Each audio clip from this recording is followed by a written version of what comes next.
ఒకసారి ఆ కాలాన్ని ఊహించుకోండి. అడవుల నిశ్శబ్దంలో ఋషులు కళ్ళు మూసుకుని గాఢమైన ధ్యానంలో ఉండేవారు.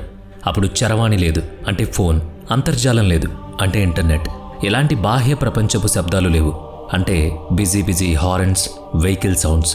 అంతరాత్మలో వినిపించే ఒకే ఒక్క గొంతు బ్రహ్మచర్యమే దైవత్వం వైపు వేసే నిచ్చెన అని పదే పదే చెప్పేది. కానీ ఈ రోజుల్లో ఆ మాట వినగానే కొంతమంది నవ్వుతారు, మరికొంతమంది ఆశ్చర్యపోతారు. ఇది కేవలం పాతకాలపు మాట అని కొట్టిపారేస్తారు. చాలామందికి బ్రహ్మచర్యం అంటే కేవలం శృంగారానికి సంబంధించిందని మాత్రమే తెలుసు. కానీ వాస్తవానికి ఇది చాలా లోతైన, రహస్యమైన ప్రయాణం. ఇది ఆత్మను శుద్ధి చేసుకునే ఒక గొప్ప సాధన. ఎవరైతే ఈ మార్గంలో నిజాయితీగా నడుస్తారో వాళ్ళు కేవలం నిగ్రహాన్ని పాటించడమే కాదు, పూర్తిగా మారిపోతారు. మన శరీరం ఒక అద్భుతమైన ప్రయోగశాల లాంటిది. మనం తినే ఆహారం రక్తంగా మారుతుంది. ఆ రక్తం నుంచి మాంసం, కొవ్వు, ఎముకలు, మజ్జ తయారవుతాయి. చివరిగా అత్యంత శక్తివంతమైన వీర్యం తయారవుతుంది. ఆయుర్వేదం ప్రకారం ఇది శరీరంలోని అత్యంత స్వచ్ఛమైన పదార్థం. ఇంత సమయం, శక్తి వెచ్చించి శరీరం తయారు చేసిన ఈ పదార్థం కేవలం విసర్జన కోసమేనా? ఇది మనల్ని రక్షించడానికి, మనలోని శక్తిని ఉన్నత స్థాయికి మార్చడానికి ఉపయోగపడాలి. ఒక్క చుక్క వీర్యంలో లక్షల జీవకణాలుంటాయి. అంటే మీలో కోట్లాది ప్రాణులను సృష్టించగల శక్తి ఉంది. ఈ శక్తి బయటకు వెళ్లకుండా లోపలే ఉండి పైకి ప్రయాణిస్తే ఏమవుతుందో ఆలోచించండి. అది అద్భుతమైన విశ్వశక్తిగా మారదా? అడవుల్లో ఉండే ఋషులు ఎలాంటి వ్యాయామశాలలు, కృత్రిమ ఆహారాలు లేకపోయినా ఎంతో తేజస్సుతో ఉంటారు. వారి కళ్లల్లో ఒక మెరుపు, వారి మాటలో ఒక ఆకర్షణ. దీనికి అసలు కారణం బ్రహ్మచర్యం. ఇది కేవలం కోరికలకు దూరంగా ఉండడం కాదు సుమా, మన ఇంద్రియాలను లోపలికి మళ్లించే ఒక గొప్ప విజ్ఞానం. ఎప్పుడైతే ఒక సాధకుడు తన వీర్యాన్ని రక్షించుకుంటాడో ఆ శక్తి వెన్నుపూస ద్వారా పైకి ప్రయాణించి శిరస్సును చేరుతుంది. అప్పుడే మనిషికి సమాధి స్థితి లభిస్తుంది. బ్రహ్మచర్యం పాటించే వారి మాటల్లో ఒక ప్రత్యేకమైన ప్రభావం ఉంటుందని మీరు వినే ఉంటారు. ఇది మూఢనమ్మకం కాదు, శాస్త్రం. శక్తి లోపలే నిక్షిప్తమైనప్పుడు అది ఓ తేజస్సులా మారుతుంది. ఆ గొప్పతనమే మీ ముఖంలో తేజస్సుగా, కళ్లల్లో లోతుగా, మాటలో గంభీరాన్నిస్తుంది.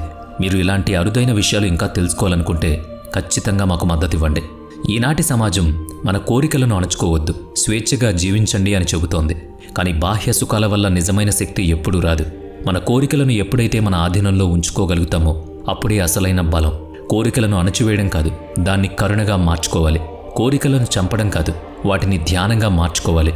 అందుకే అన్ని యోగ గ్రంథాల్లో దీన్ని మొదటి మెట్టుగా భావిస్తారు.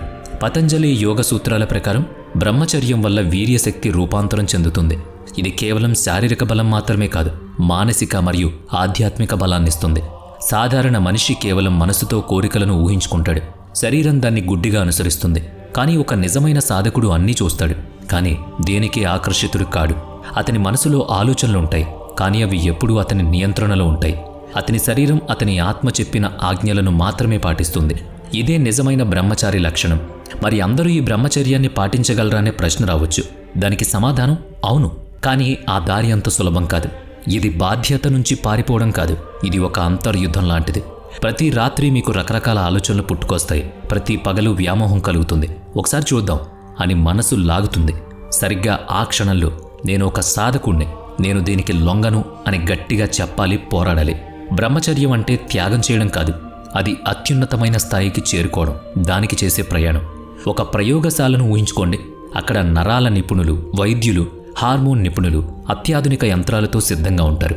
ఆ గదిలోకి ప్రశాంతమైన ముఖంతో, ఎంతో తేజస్సుతో ఒక బ్రహ్మచారి అడుగు పెడతాడు. అతను ఏ శాస్త్రవేత్త కాకపోయినా అతని రాకతో ఆ గదిలోని శక్తి ఒక్కసారిగా మారుతుంది. పరీక్షలు మొదలయ్యాక ఫలితాలు చూసి విజ్ఞాన శాస్త్రం ఆశ్చర్యపోతుంది.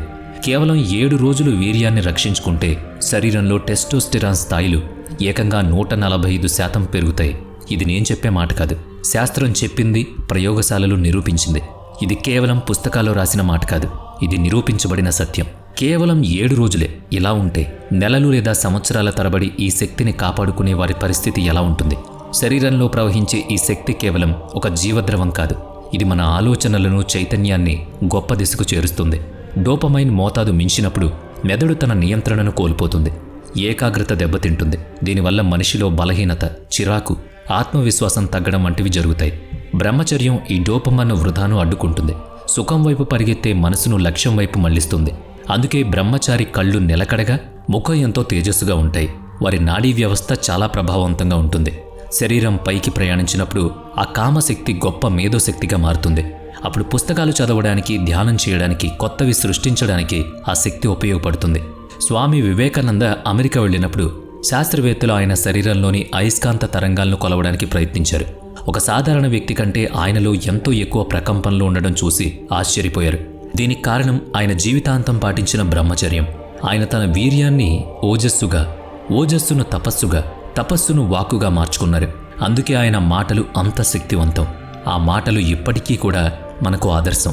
కానీ బ్రహ్మచర్యం పాటించటం వల్ల జన్యువులు బలంగా, ఏకాగ్రతతో ఎక్కువ కాలం జీవించేలా మారతాయి. వీర్యంలో 30 రకాల ధాతువులు ఉంటాయని చెబుతారు. అది లోపలే ఉన్నప్పుడు శరీరానికి పూర్తి పోషణ అందుతుంది. కళ్లకు తేజస్సు, మెదడుకు స్థిరత్వం, చర్మానికి కాంతి. అందుకే బ్రహ్మచారి కళ్ళు లోతుగా, చర్మం మెరుస్తూ ఆకర్షణీయంగా ఉంటాయి. లైంగిక శక్తిని మార్చుకుంటే అది అత్యంత శక్తివంతమైన ప్రాణశక్తిగా మారిపోతుంది. ప్రపంచానికి ఏసీ, విద్యుత్ను అందించిన నికోలా టెస్లా జీవితాంతం బ్రహ్మచారిగా ఉన్నారు. తన లైంగిక శక్తిని ఆవిష్కరణల శక్తిగా మార్చానని ఆయన చెప్తూ వచ్చాడు. ఆయుర్వేదం ప్రకారం దీన్నే ఓజస్సు అంటారు.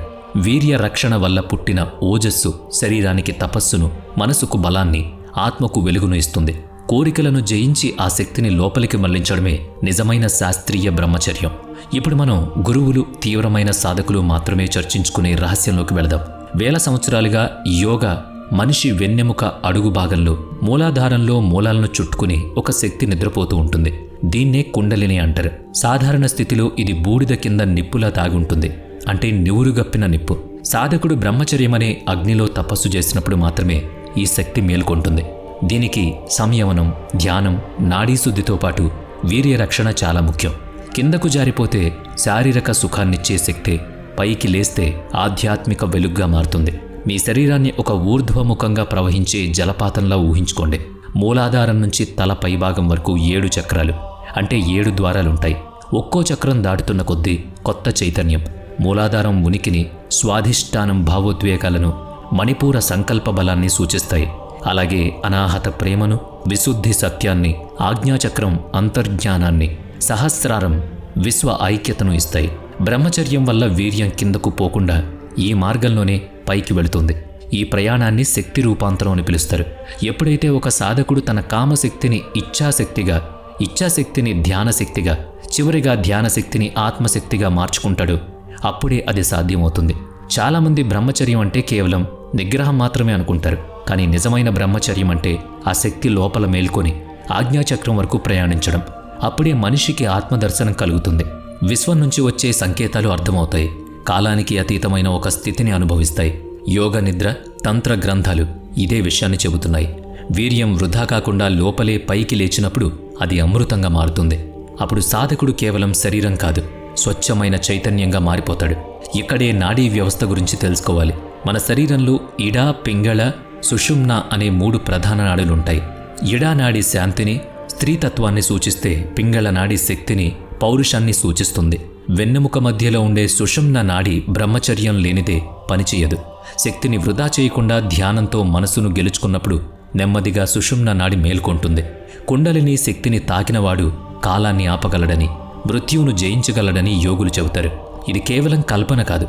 గాఢమైన ధ్యానం మరియు బ్రహ్మచర్యం వల్ల మెదడులో నిద్రాణంగా ఉన్న శక్తులు మేల్కొంటాయని నాడీ శాస్త్రాలు కూడా ఒప్పుకుంటున్నాయి.